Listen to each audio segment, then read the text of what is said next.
Dad, what's wrong with the telly?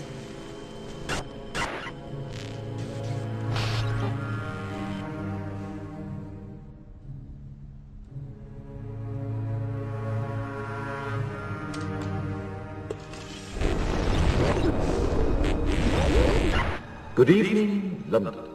Allow me first to apologize for this emergency channel. I do, like many of you, appreciate the comforts of the everyday routine, the security of the familiar, the tranquility of repetition. Bloody hell. I enjoy them as much as any bloke. But in the spirit of commemoration, Who's that, Mum? whereby those important events of the past, usually associated with someone's death or the end of some awful bloody struggle, are celebrated with a nice holiday, I thought we could mark this November the 5th, a day that is sadly no longer remembered, by taking some time out of our daily lives to sit down and have a little chat. There are, of course, those who do not want us to speak. Let me think, just let me I think. suspect even now, orders are being shouted into telephones, and men with guns will soon be on their way. It's Chancellor Sutler. Damn it! Why? Because while the truncheon may be used in lieu of conversation, words will always retain their power. Words offer the means to meaning, and for those who will listen, the enunciation of truth.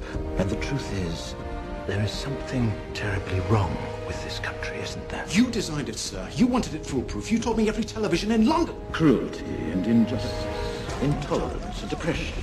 And where once you had the freedom to object, to think and speak as you saw fit, you now have censors and systems of surveillance coercing your conformity and soliciting your submission. We need cameras. How did this happen? Who's to blame? Well, certainly there are those who are more responsible than others, and they will be held accountable. But again, truth be told, if you're looking for the guilty, you need only look into a mirror. I know why you did it. I know you were afraid. Who wouldn't be? War, terror, disease.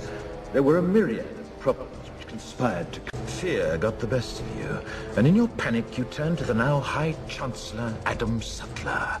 He promised you order, he promised you peace, and all he demanded in return was your silent, obedient consent. Inspector, you're almost through. Last night, I sought to end that silence. Last night, I destroyed the Old Bailey to remind this country of what it has forgotten.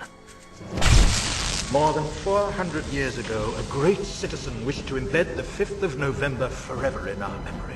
His hope was to remind the world that fairness, justice, and freedom are more than words. They are perspectives. So if you've seen nothing, if the crimes of this government remain unknown to you, then I would suggest that you allow the 5th of November to pass unmarked.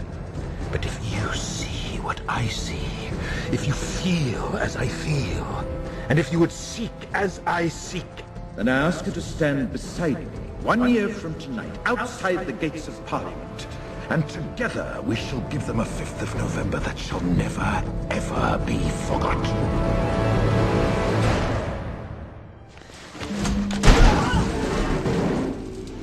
Kerosene fog. He's using our smoke machines. Cover the exits. No one gets out. The rest of you follow me.